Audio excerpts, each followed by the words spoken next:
On the road again, can't wait to get on the road again. I don't know the words to the song, so I'll get on the road.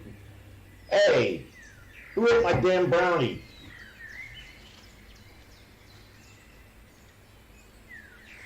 That was me! Good morning. It is, I have no idea what day it is. Is it Sunday? Is it Sunday? Yep, it's Sunday. Happy Sunday. We are on the road for this weekend and next weekend. So I'm pouring all the coffee all over myself. Anyhow, and we are on the road this week, and we are starting. This is now officially, I am back in Atlanta, and we are officially at the midpoint of my big move to Colorado. I don't understand why I need to feel the need to sort of record all of it, but hey, prosperity. I'm realizing that with social media as an artist, a lot of times with my social media, it's just mostly me talking to myself. And I'm okay with that, because I do that with all the time anyway. So, but it's just, as an artist, it's always been really, really difficult for me to kind of keep track of things, keep track of my events, keep track, like, to be able to journal. I've never been a great journal keeper, and keeping track of all of the things that go down and all the things that I do. And I've come to use social media as a big, valuable tool where I can just sort of record. It's like a digital journal, really, where I can just record aspects of my artistic practice, and then I have it so that I can go back on it and sort of just reassess everything. So, like, I'll take a lot of pictures, and then I'll be there, okay, what do I need to put on social media? What are my favorite pictures? You know, what are the things that I'm working on? So social media can be a really valuable tool in your artistic practice, where you use it to record everything so that you can see it again and again and again and again. And now that I've been doing it for about 15 years on Facebook, I've got 15 years of memories on Facebook that come up every day. So, like, every day there's a whole memory section of Facebook where I can look into over the last 15 years, and I'm like, I am so glad that my past self put the pictures there, like paintings that were just in their beginning stages, their baby pictures. You know, I've got them, you know, so, like, I can kind of look back on them, and I think it's a very, very valuable tool, and I am very, for everybody, just for that alone, everybody that always said, oh, you do the social media, I mean, man, I think back and I'd be like, if I hadn't not recorded all of this for 15 years, it would not be there. Well, I mean, that's obvious, but the fact that I have it, and I can look back on 15 years of social media posts, is really valuable to me. And whatever, like, the naysaying of Facebook, Meta, this, that, or the other. Somebody, let me see, make sure nobody's contacting me. How's the sound out there? Anybody that's out there that's listening, somebody booped me. Who booped me? Oh, some weekly report is ready. I think the notifications are getting a little bit out of hand on all of the apps. You know, it's almost as bad as getting emails from everybody. You know, it's like, I've never been able to do the email marketing where I send out an email to everybody or have a newsletter, because, you know, I look at it and I'm like, I don't have time to read other people's emails. Why do I want to send emails to other people? You know, there's two things as an artist, like on my side, that I've got, like, I fight with myself over. One of them is an email newsletter, and the other one is the at everyone on Facebook. I don't know if you've seen it on my Facebook page this week. We talked about, like, I asked a question. You noticed people on Facebook with the at everyone to everybody, and then all of a sudden, like, you're getting posts from all of your pages because they're, like, tagging at everyone. And, you know, so I asked a question about, do you like or dislike that?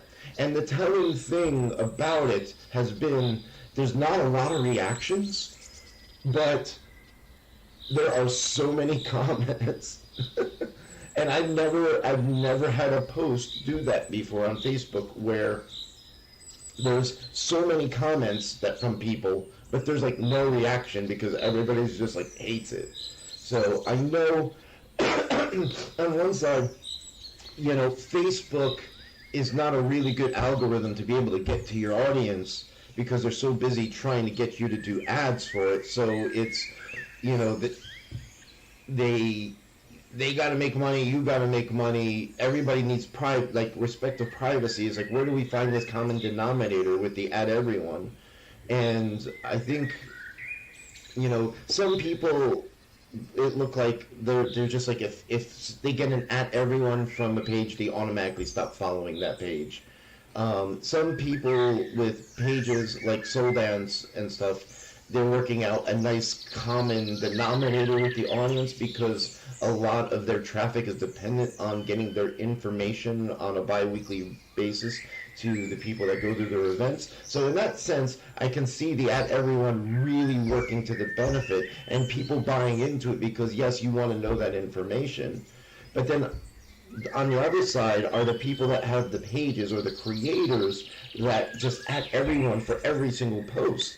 And that's not going to work because, you know, people's time on the internet is very, very valuable, and our time that we spend, and not only that, but regulating our downtime, because I'm seeing a trend of people pulling away from being plugged in. That's the trend lately, is people moving away from being plugged in, and basically, you know, or at least not getting bombarded with as many messages or notifications. You know, because if I left all of my notifications on, I literally would be being beeped every 60 seconds. So nobody's got time for that shit. So what do you do? But and it's like Threads. So if any of you know or do not know, Threads, which is an extension of Instagram that was started by Meta, it's being the media has labeled it as a Twitter killer, or like competition with Twitter, and it's like, why are they comparing it? I mean, I can see the comparison, but the feel is so different than Twitter. I mean, honestly, beneath all of it, Threads feels more like Facebook did when Facebook first started, and more than it feels like Twitter. So, like, I don't know if people out there that remember when Facebook started, it basically, you can just text things. You couldn't post pictures, you couldn't edit your post, and there was no messaging between everybody. So the only way that we would communicate with each other is just with the post. And this is back 2004 to 2008, 2009 time period. I think 2007, 2008 was when the message box got added. Not Messenger. Messenger came later when I think Instagram came along and they needed, I don't know. And then now they have WhatsApp. I don't know what's up with that. But Threads is having a really interesting sort of start, in a sense. Well, one, it's I think the first week people, like 100 million people signed up for Threads the first week, which made it like the most downloaded app or the most sort of joined app ever. But on the other side of that, it's like basically you jump from Instagram, you can take your entire Instagram audience with you, and they let you do that. Backing out of it is a little bit tough, but I've been enjoying Threads because Threads to me feels like the teacher's lounge, or say backstage or the green room, at an event where everybody is it's behind the scenes of social media, and everybody can let their hair down and just relax for a little bit and not just verbally attack everybody. So it's been a joy in that sense, but we'll see where it goes. I think people jumped on board of it really, really quickly to see if they could monetize the app. And there's really not a lot. The only way that you can really sort of leverage or monetize that app is by using it as a direct, like a funnel to Instagram and Facebook or your website. And that's kind of the way I'm looking at Threads is Threads is not the hard sell platform where you go and try to hard sell a product. That's not gonna, I don't think it's going to work on that platform. And if it keeps going the way that it is, I don't think you're going to be able to do that on that platform, because I don't think the audience is going to want it. And because I think the audience is really enjoying the reprieve on Threads from all of the hard sells from everybody. And I think if it tries to keep that as is, they sort of like the relaxed app, relaxed social media, where you can just, you can have a little bit of peace of mind with what you're going to post, and leave Instagram and Facebook and some of the other social medias as a place where, okay, this is where we'll do advertising, but ultimately, as an artist or a creative or anything that you might have a product for, the most important thing is your website. I don't care what anybody says. It's all about your website, because you keep control of your website, and that's where you want everybody to go. So it's all about funneling everybody to your website. And I think with Threads, the thing that it's more of a networking, showcasing, just going in a deeper dive. That's the trend that's happening. I see on YouTube's and social media. It's all about this idea of the deep dive, going deeper into something, and talking deeper about what you do, and connecting with the people that are doing the same. Like, most of my Thread feed is artists. And it's not artists trying to sell themselves, like, hey, I've got this for sale. Sticker Mule did something that was like a Twitter killer called Stimulus, and that's what it turned into, is all the artists trying to sell their artwork to all the other artists. And it lasted for maybe about 4 weeks before it lost its allure, and then everybody I don't know. I jumped ship because it just got boring. Everybody was just trying to give you coupons. It ended up being a coupon social media thing, kind of, and it didn't work for me. So I am hoping Threads stays as clean as it's started out, but it's honestly, Threads has been a really good breath of fresh air on social media. And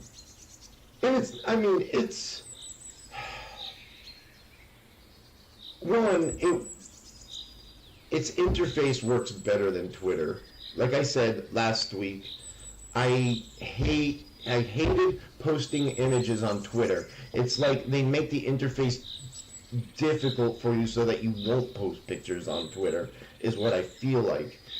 Because it's like, I can never get the image to look the way that I like, because they have these 3 options or whatever, and you can do it this way, or this way, and it always ends up clipping my image the way that I want it to be able to be shown, and I've got to format it differently than I've got to format all the other social media platforms, which is like just, marketing on it is just a pain in the butt. And anyhow,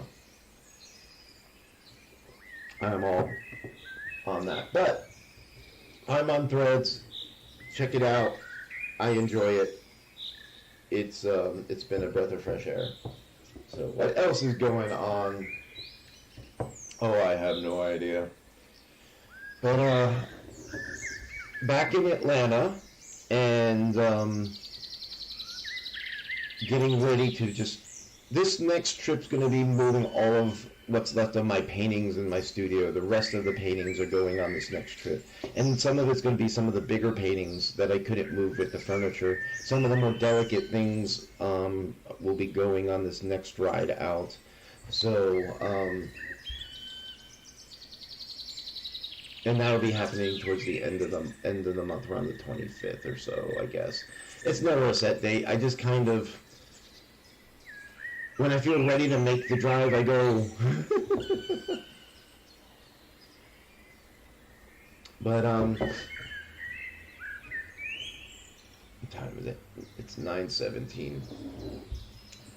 So other than threads, sorry, I'm feeling a little bit of tired, kind of creeping in a little bit. I was on the road. When did I leave? I left Friday at noon, and I got from Colorado, and then I got into Atlanta about 7 p.m. last night, and I had to catch up on all of the new Star Trek episodes. But the drive's getting easier between the Colorado and Atlanta. The drive's getting easier, but it's still rough, and it's starting to creep up on me, so I'm going to be drinking a lot of coffee. Oh, I didn't do our opening because somebody ate the brownie. And everybody that is watching out there, I promise I will find that grocery store sooner or later. I know it's become a thing where I keep getting lost on the way to the grocery store and end up in these beautiful panoramics. But, yeah. Mountain problems. Oh! Coffee is a nice crutch. We all need a vice. Coffee is a good vice. I know it's a complete lie. I know it lies to me. I know it's not giving me energy. I know it's not keeping me, making me awake. It's making me feel pretend to be awake. It's kind of dulling the pain, I guess, a little bit. So, yeah, I know it. Every drug lies. But, you pick your battles. This could be creative cocaine. Not that I would ever do that, but just coffee. It's a lot safer. That should be the slogan. Coffee. It's a lot safer.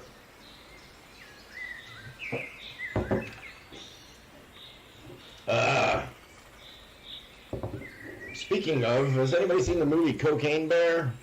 That is actually based on a true Georgia story. And I think the bear from that movie is now in a museum or some shop in Tennessee because it got stuffed.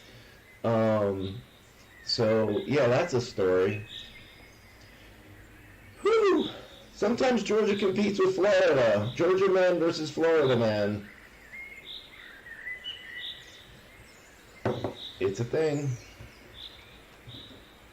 But, I did want to give a shout out. I finally got to meet one of my favorite artists, visionary artists. He lives in and has a studio in Denver. I don't know if you can see it. This is his Homer Simpson, and it's pretty tricked out. So I'm glad that I finally got to meet Randall Roberts this past weekend. I went out to in Denver, Colorado, on the first Fridays of the month, Mirror's Gallery, and I think it's Catalyst Crystal Shop or something like that. I'm butchering that name, I'm so sorry. But mostly it's at Mirror's Gallery in downtown Denver. I got to go out to their first Friday event this month, which was pretty cool, and I got to meet, some of the local artists of Denver. That I've been meaning to, meet for a long, long time. So So that happened this week, so that was great. And then I'll go back. I think the next one's it's the first Fridays of every month. So I'm going to try to hit as many of those as I can. So if you're in the Denver area, I'll be going to those events. And then, yeah, there's just so much to explore out in Colorado. I have found that I lost count of the number of trailheads that are within 20 miles of where I'm living in Colorado. Like literally campsites. Like I can get to like dozens of campsites within 10 to 15 minutes of where I live. I basically just get in the van and I can just go camp for the night and then come back. And I'm looking forward to exploring out there a little bit more. This past trip out, I got to do that a little bit more. I went up to Guanella Pass and I went up to the Loveland Pass, and just a little bit at a time. I'm getting acclimated. Being at a high altitude is a lot of getting used to because you got to go slower. And not just physically, you got to mentally go slower. I'm used to my mind going 1,000 miles an hour, and it's like the processor on your computer freezing up while it's doing a command, and then it just kind of gets stuck for about 30 seconds. That's kind of what it's like when you're doing intense thinking at 8,500 feet. Your brain just locks up, and then the more you try to push it, the more you kind of lose your breath, and the more you kind of gotta chill. So that's a thing. And then, you gotta move, like, you gotta move in pace with your oxygen flow, I guess, is basically what it is. But yeah, so like Denver is the mile high city, like they call it, because it's roughly at about a mile above sea level. And then where I am in Georgetown, it's another half a mile up. When you think about it, more than half of a mile up. We're at 8,500 feet. So that's basically roughly about 1.5 miles, 1.5 miles above sea level. So it's, it's been a drastic acclimation. So,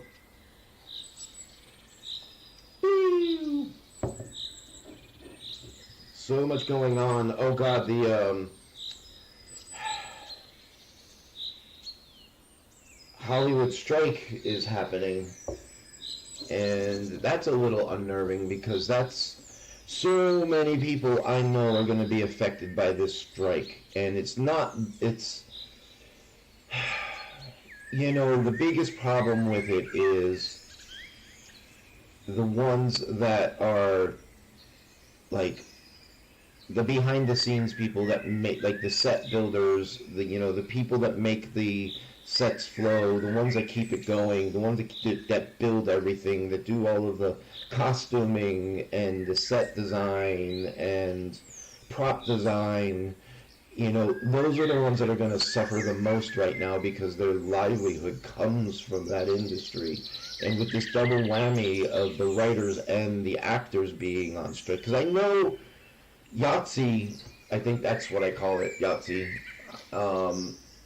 I think they had a couple years ago, I don't know if they ever went to strike or they were threatening to go on strike, but they got, they settled, but now the actors and the writers are now on strike, and it looks like, from what I understand, the industry just wants to starve them out, and it's like,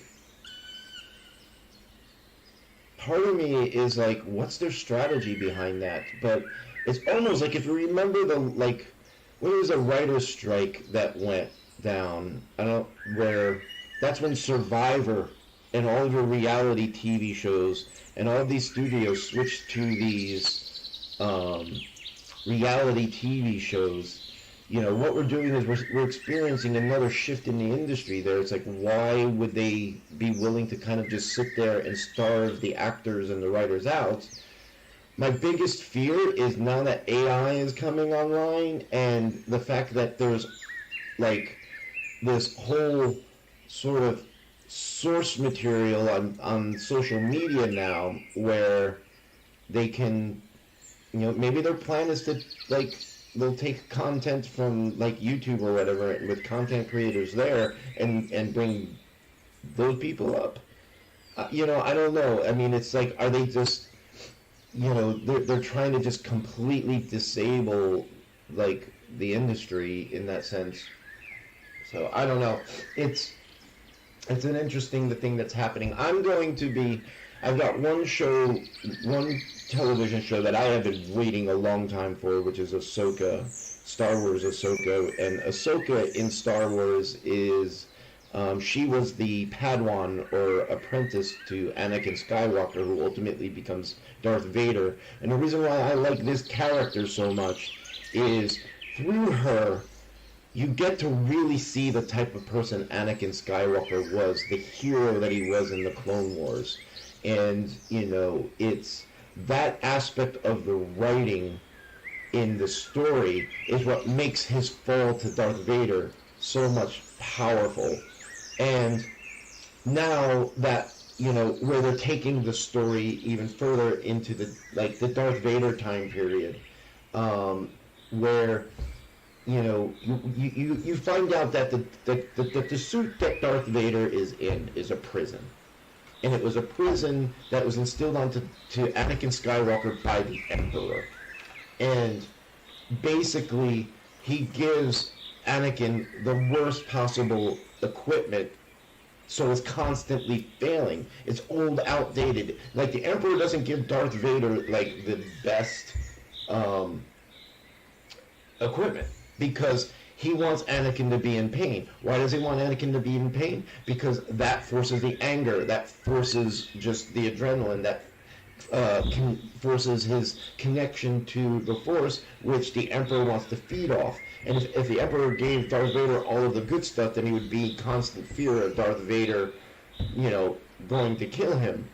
And so the Emperor, and this is what makes the whole thing just so awful. And when you realize it, and then you go back and you watch some of the original movies like A New Hope and Empire Strikes Back, when Darth Vader finds out that Luke is there and exists, it's like a little bit air of hope that he and Luke will be able to together overthrow the Emperor ultimately.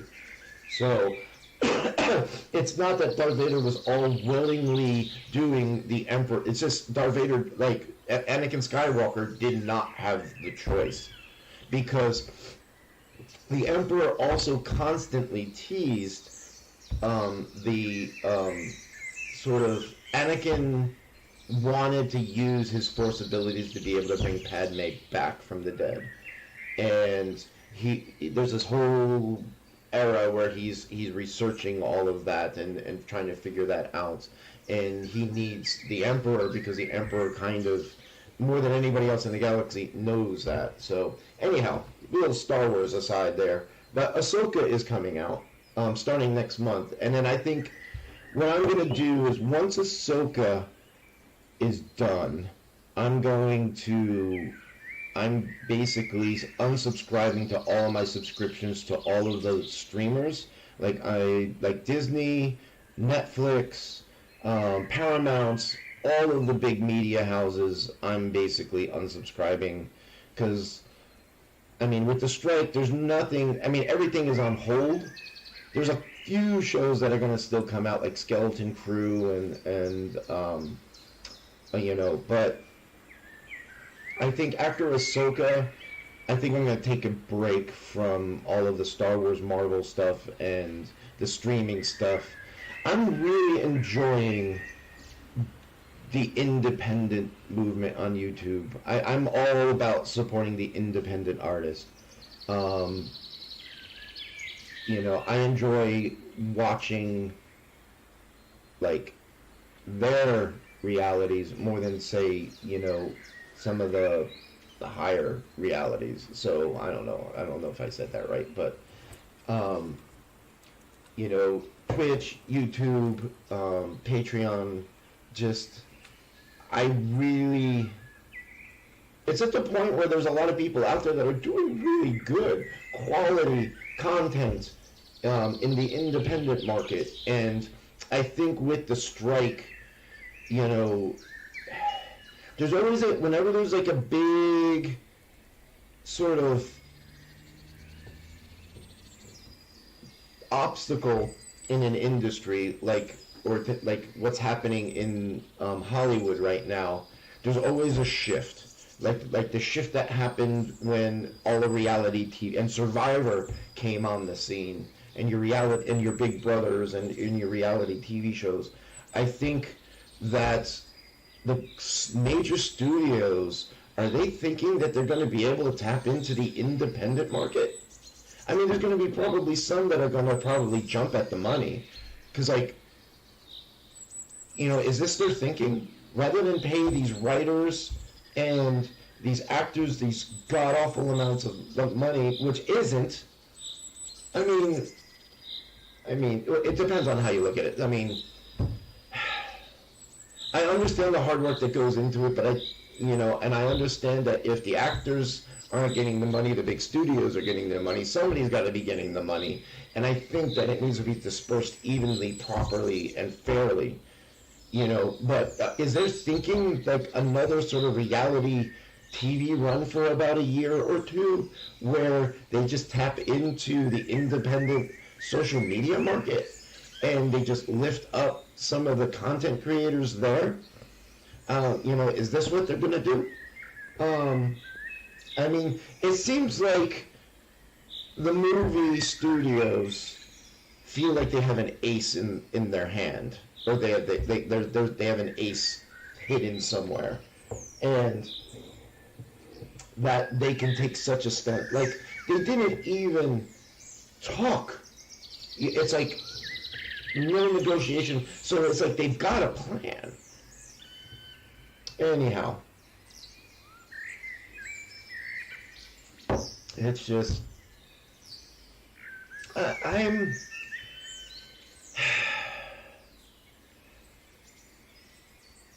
always was going to be a Star Wars fan.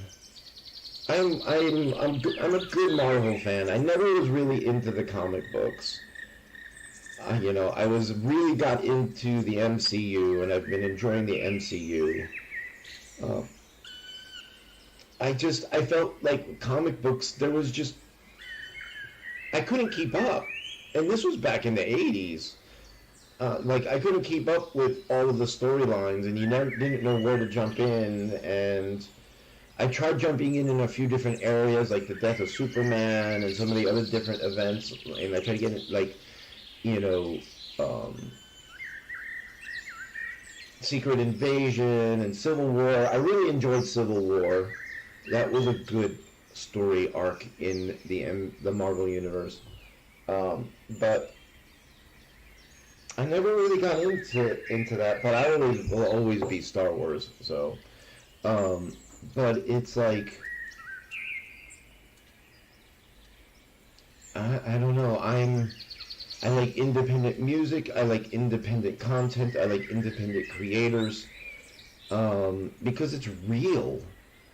It's like you're giving your time to people that are in the heart of the struggle, and it's the struggle, like coming up through the education system, and the way that art was taught in the education system was just horrendous. It was unless you went to a school that was truly, truly dedicated to it, which I did not.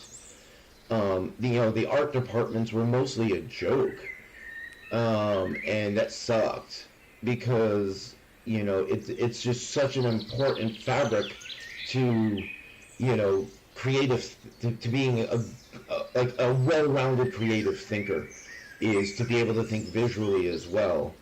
And I think that that got missed a lot. And the way it's normally portrayed is you basically just like you're showing pictures in the museum of the artwork in the museum or a gallery, and you just see the finished product, and you're led to believe that this artist, and this way art education was for just the general art education was, art is magic, You're either born with it or you're not born with it. They basically have this great idea and they pump out this painting, you know, and it's like you never were taught, and it's called the agony and the ecstasy of the artist's ordeal in creating that piece, you know, and I think that's one of the really great benefits with what social media and the internet has added is the ability for us artists and creatives to be able to create little windows into our practice where, you know, we can share it with other creatives, so and just anybody that's interested in, because you can learn a lot from an artist or a creative and watching their struggle through a thing. And you know, to me, what I get more joy and benefit out in watching content or absorbing content is, instead of watching a full season of some series or episode or some like the great chef or what the chef shows or whatever, you know, is watching an independent artist like go through a little sort of bunch of series of videos where they tackled something that they were trying to like get better at. That was just the word. I am so bad at this. Anyhow, I get more out of watching independent artists and how, like, a musician that is working on putting a collection of songs onto an album and watching them over the year, like a year, you know, a season of that to me is more, I get more out of that than I do watching a mass media TV series. You know, unless it's like a really written, it's written really well and it's a story, or it's a story I know that comes from like a really good book. You know, it's like, I don't want the cookie cutter mass produced TV bullshit anymore. Yeah, and it's just sad that, like, you know, well, it's hard because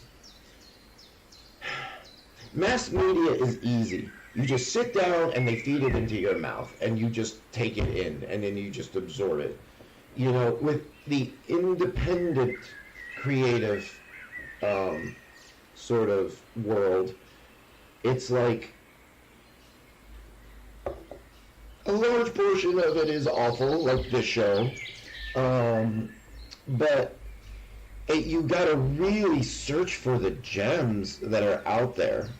You know, you gotta really search for the independent artists, and then if you want to support them, you can support them on Patreon or on YouTube, and you know there's a way that they can monetize it.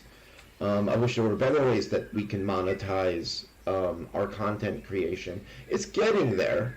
I mean, I'm seeing a lot of really good, like, educators. If you're not familiar with Nebula is created by a bunch of people that created Curiosity Stream, but they got together with sort of, I guess, teachers and professors, and it's basically content being created by professors, like classes that you can take to dive deep into a subject if you want to, and it's being created and run and owned by the teachers, so that they're making they make money off of it, and it's independent education. Yeah, that's the thing, independent education now that is finding its legs and finding its way of being able to survive on its own, and you know where the people that are creating the content are getting a good portion out of you know what they're creating, because mass media, you know, why I support independent creatives more than I do mass media is with the creative independent industry or that market, more of the money is going to the creator of that material rather than upper management, if that makes sense. You know, because I mean, you want to get to the true human nature of stuff. The independent creative scene is where you will get that. Um, you're not going to get that through mass media, no matter how hard they try, because it's all, you know, independent content is raw. I mean, it's like this. I mean, if you've been following this since December, you know what this was like in December, or what I was like in December. Um, you know, and that was still after 3 years of experience of practicing trying to be able to talk on a camera, on streaming live on the internet. But it's like, I hope, what I hope and what I hope happens and what I hope doesn't happen. I hope that in this time, those that would be drawing content from the mass media providers take this time and start exploring the independent market and start giving some of their time, effort, and money there rather than giving it to the big industries. What I hope doesn't happen is that those big industries start poaching the independent market as a means to be able to offset their costs by trying to starve out the writers and the actors. So it's just like, don't feed the big media houses, feed the independent creators. Find whatever passion that you have out there in your life.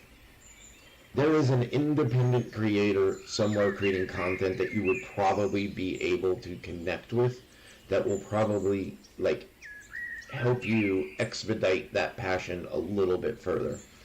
And it's difficult finding them, but they're out there. You gotta kind of just dedicate to the search. But when you find those gems, you know, it's like, I don't have cable. I don't really go to the movies anymore unless it's like something I do want to see Oppenheimer. Oppenheimer is I really want to see Oppenheimer.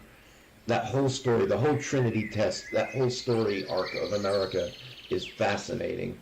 Like, the realization to the people that experienced that first atomic bomb going off, and they're like just imagine like being miles away from the explosion and you still like burn your skin from it. I mean, or just being able to witness that explosion. I mean, it's like, you know, it's an opening of Pandora's box is what we did there. And, you know, like, just like, what was going through Oppenheimer's mind when he saw, like, when that happened and that experience. It's a lot like, if you're familiar with Miyamoto Musashi, who was a Japanese samurai. He's kind of looked at as the best samurai that ever existed in the history of Japan, which is, I mean, I guess that's debatable, and it's debatable what parts of his story are legend and what are actually true, because, you know, he got novelized and narrativized a lot in the 18th and 19th centuries, so there's a lot of myth and legend around him, but just, you know, being the best samurai in all of, like, Japan, and then like moving into the Buddhist realm at his later age, and then reflecting back on all that he was, because he's had a really good philosophical mind, but then he did some really, really brutal stuff, and you're like, whoa, you know. But it's also, you got to remember the space that he grew up in and was living in. I mean, it was the norm.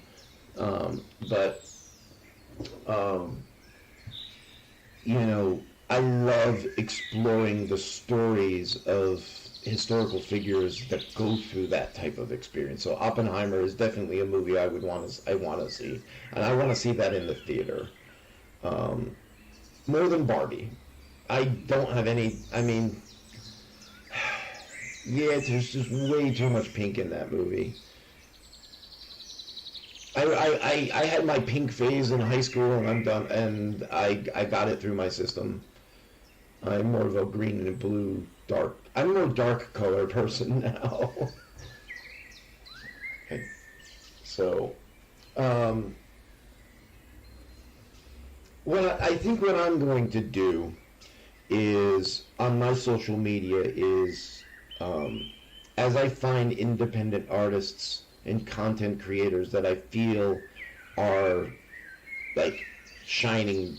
I think I need to do a section on my social media where I'm sharing their pages to let people know that, like, hey, this, like, if you're into this, follow this person. Because it's, I mean,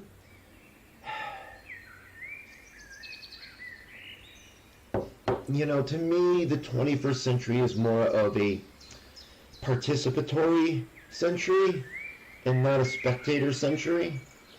So I don't want to be a spectator. I mean, watching mass media is being a spectator. Watching independent content creation, you know, is being more of a, like, participation. You know, you're participating in your content. You're supporting the content. I mean, don't give money to the mass media, give money to the independent artists. I mean, that's what I do. It's like, I'm going to take, basically, once Ahsoka is done, and I'm going to unplug from all of my subscriptions to the mass media companies, and I'm basically going to take that money and I'm putting it into a pool, and then I am going to start, like, directing it towards independent content creators. You know, especially independent content creators that are also in the movie industry or the TV industry, where they're going to need some supplemental income. So that's what I'm going to be looking for is, you know, independent content creation along those lines, and making sure that I direct the funds more towards them to help sort of alleviate the offset in the that aspect of the economy. So I'm very conscious of where my money goes. I only want my money going to people that are trying to build the world that I'm trying to build. You know, there's a lot of us that are out there that are doing the best that we can to try to, you know, the things that we do, we try to be associated with things that are making the world that is more along the lines of what we want it to be. And yeah, you know, be conscious of your products, be conscious of where you get your content from, be conscious of where your money is going, be conscious of where you're putting your time. I mean, do you spend the last hour of your day watching the evening news, the programmed evening news, whether it comes from Fox or CNN? It's all programmed. And are you, like, getting riled up? Is your testosterone levels getting up because they're showing you something that's just awful, because they're showing you something because they know that it's going to get you riled up, and then you get the cortisone into your system before you go to bed? Yeah, you're going to wake up in a bad state. Do not watch the evening news before you go to bed. Do not watch the news. Do not read the news before you go to bed. Do not read the news or watch the news when you wake up in the morning. There should be a dedicated time where you sit down and you go and look for the news that you want to know. Don't just sit there and let the news be fed to you, because you're going to be fed garbage. And I don't care if it's Fox or CNN or Headline, any of it. Any mass media news organization is going to feed you bullshit. So, you know, be conscious of where you're spending your time. All right? Because I'm tired of listening to the people that don't do that, complaining about the content that they're absorbing and saying that there's nothing good out there. Bullshit. They're just lazy. Lazy people that just want to be fed the same old garbage over and over and over again. And they're not taking, or even with their algorithm on their social media, it's like Facebook is awful. It's just feeding me awful things. Well, what are you telling you? What are you showing it that you want to see? You know, are you going to like click on all of the garbage? I mean, you click on one cute dance video, they're going to throw you 1,000 cute dance videos. You know, it's just, you know, curate your algorithm wisely. And nobody realizes this. Nobody realizes, everybody is like, oh, the algorithm, oh, the algorithm. No, the algorithm is designed to feed you what you want to see. And when you realize that, you can guide and direct it so that, like, for example, if I'm looking for a new product for my house, or if I'm looking for a new product for my computer, you know, I know now how and what's the best place to go and do the search. So then all of a sudden, all of the ads filter down, and then I get to.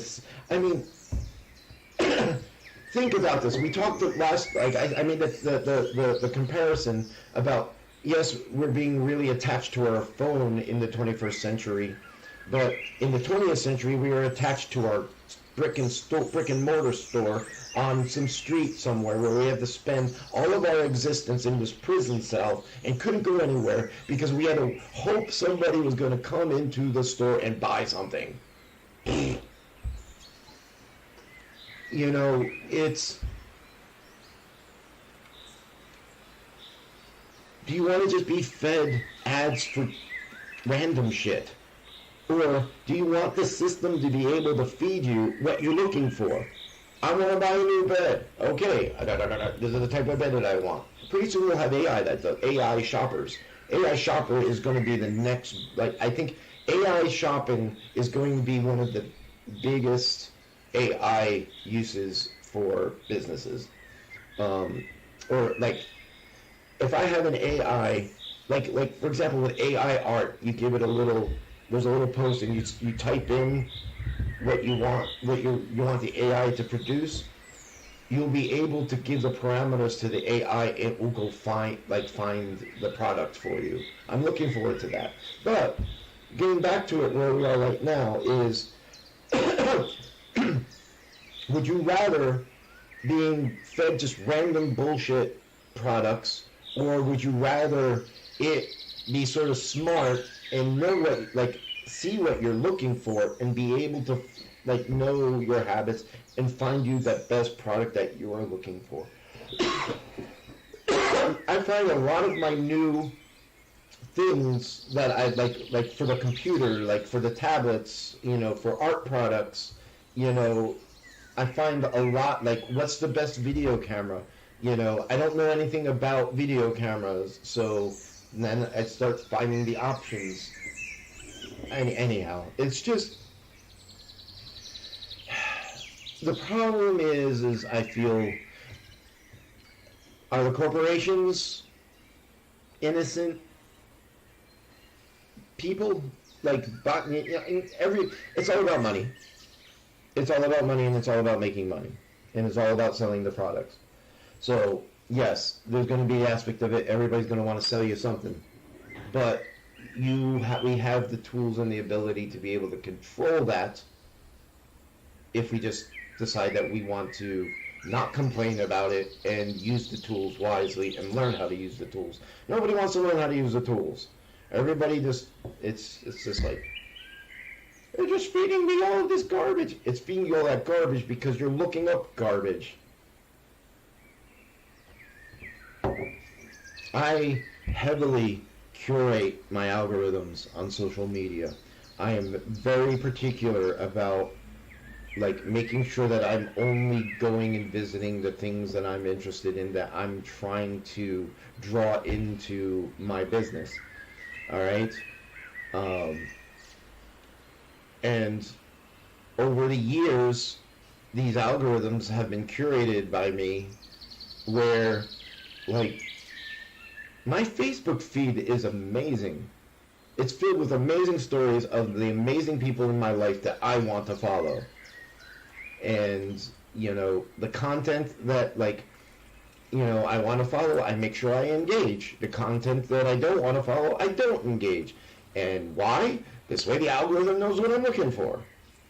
If you like everything, if you comment on everything, if you just chase the negative on a constant basis, if you're constantly clicking on videos that are feeding that negative endorphin rush of watching car crashes or, like,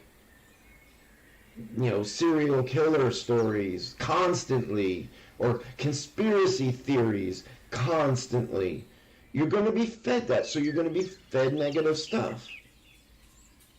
It's just, everybody complains but don't realize is how much power they actually have in being able to control it. But it all comes down to, is that person lazy or not? It's like back in the day, people screaming at the commercials on the TV, or screaming at the news on the TV, or like, what is that going to do? Screaming at the commercial, what is that going to do? Being upset about the commercial, what is that going to do? I'd rather be in a situation where I have some sense of control over what kind of commercials are coming at me than sitting there on the couch being force-fed what they want, the product they want to feed me this day. So, is today perfect? Hell, no. But there is no way I would go back to the 80s. There was no, maybe for the music.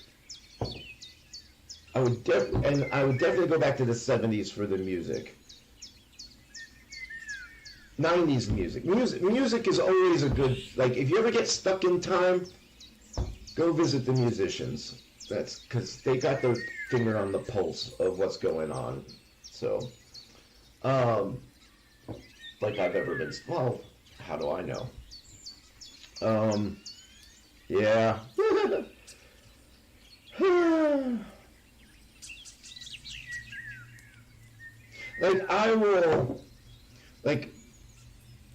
I will ask politely to somebody that complains about their feed on Facebook. And I'm like, can I look at your news feed? Can I see what content's? And they're like, yeah, look at this garbage.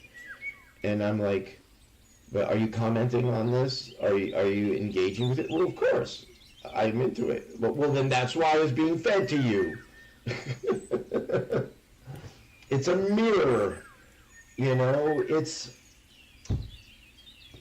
kind of like those exercise devices. I forget what they're called. There's a term where they're designed so that when you get to that edge of your ability, it knows to push back, like, at that point. And then, like, you can, it reacts to you, I forget what they're called, what kind of exercise machine they're called. That's what, like, a social media algorithm is like. It's communicating with you, and you respect it, it will respect you. So, I'm not saying, like, bow down and submit to the AI overlords. I'm like, no, just learn what the tools that you're using do. Learn what your computer searching does. Look what your information does.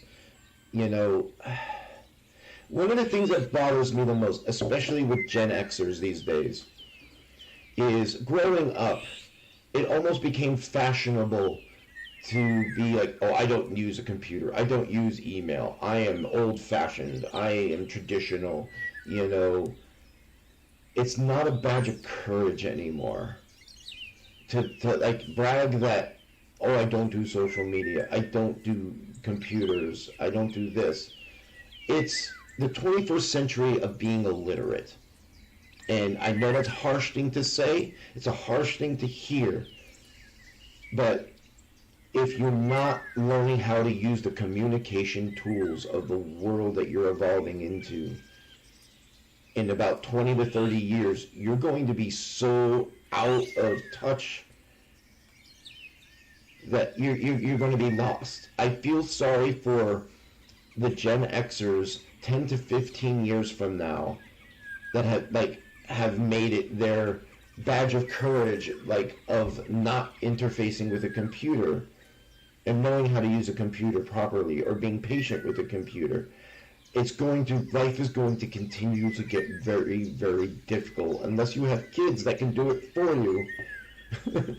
But, it's the hardest thing that I see that's going on in my generation right now are those that never learned how to use the computer. And yeah, yeah, I know it sucks. I know it's hard. I know it's frustrating. I know you want to throw the computer out the damn window. It's just like, oh my God, I got another virus. It's just learn how to protect yourself. Learn how the communication system is working. Watch a YouTube video if you want to know how to do it, if you want to know about it. There's so much content on YouTube that will teach you. My God. That's the thing, is it's like the tools are there for everybody, and you don't even need to pay for them.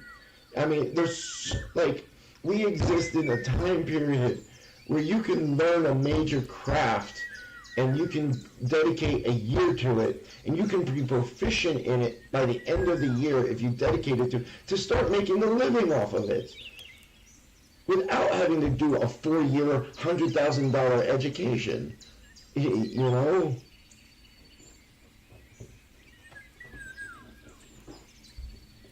Yeah, that's what I'm saying, birds. Patoo, patoo, patoo.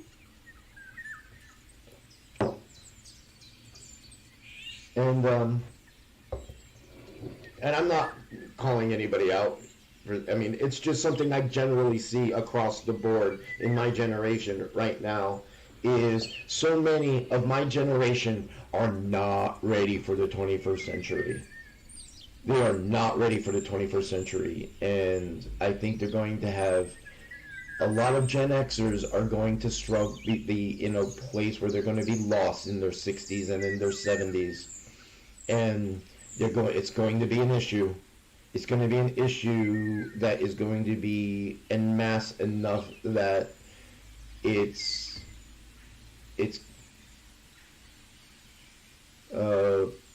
I got somebody coming to my door.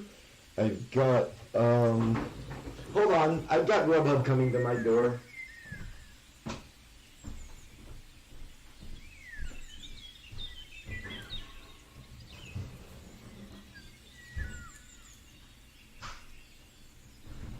I see you coming, but you might have the wrong house.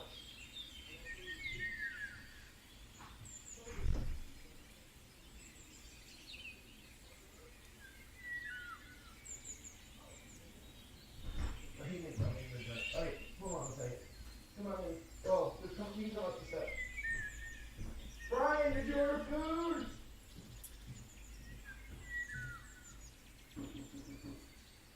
Brian, your food's here.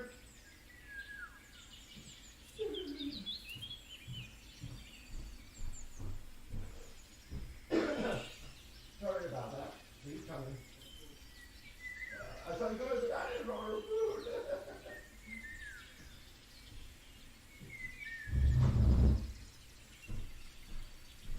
All right.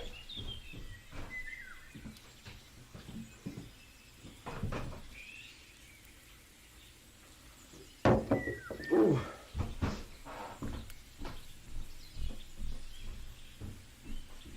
Are you just jumping it over? Yeah.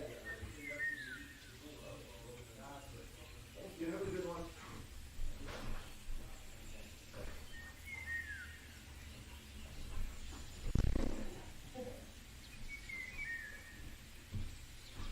Okay. Sorry about that. Like, there's this dude bringing food up to my door. I've actually have had that happen a couple of times, where like I'll open up my front door and there's food there. Like, it's happened twice, where I just open up my door there's like 4 bags from McDonald's on my front step. And the sad thing is it's been there for probably about 4 hours. And those people didn't get their food, and that's horrible. But, well, anyhow, I think that's probably going to be the space that I'm going to end this on. Talked about some difficult things today. There's some difficult things that are going on in the creative worlds right now. They'll resolve themselves. Like I said, everything is shifting right now. The biggest thing that we're experiencing is like the tension that you feel, the anger, the frustration, the division that that's coming, where there's certain parts of the economy that are excelling and there's certain parts of the economy that are falling down. We're kind of in a situation back in, I would say, the 70s and in the 80s when factories started closing, and factory workers who were like probably looking at being lifetime factory workers in what they're doing and ultimately getting a pension, where the factories started closing down and everybody started losing their jobs. But that was because the industries were shifting. We're dealing with that right now. And the biggest issue that we've got is we are shifting from a 20th century economy into a 21st century economy. And, when you hear the comment like, oh, kids these days, they don't want to work. Restaurants can't get people to come in and do the work. Nobody wants to work these days. No, that's not it. Because these kids these days realize and understand, and they all communicate with each other so they know where to go. They can make more money being an influencer on social media. They can make more money there than they can at a McDonald's. Kids can make more money playing video games and streaming them on YouTube and Twitch than they can at a fast food restaurant. All right? It's not that people are not wanting to work. I mean, there is that, but the industries are shifting. There are better ways to make money these days. The digital economy is thriving. There is a lot of space there for people to grow there. People can have a lot more independence and make money with the influencing than they can in a retail job. And that's what's happening. So, they say that kids don't want to work these days. I see kids hustling their asses off on social media. I mean, if I had the social media tools back in high school, I would have been wealthy by the time I got into college. I wish I would have had the tools that kids today have to be able to make a living and find a way to be able to live it and mold and form the types of lives that they want to, and not kind of go into a construct that is outdated and obsolete. So,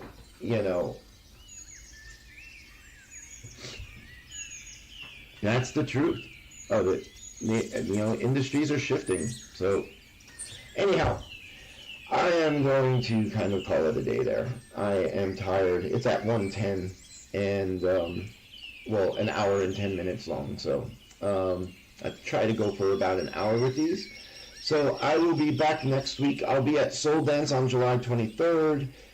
If you're in the Atlanta area, I'll be painting live there. My website is going to be going live. Well, my website is live. The Arcane Arena store is going to be going live this weekend into next week. And then also, I think I'm going to be finally getting ready to do a summer sale on my website for the rest of the summer, because I've been doing a lot of work rebuilding my website. So a lot of things happening, a lot of things coming down the road. Support the independent artists, buy art, don't be a lazy spectator. Participate in your life.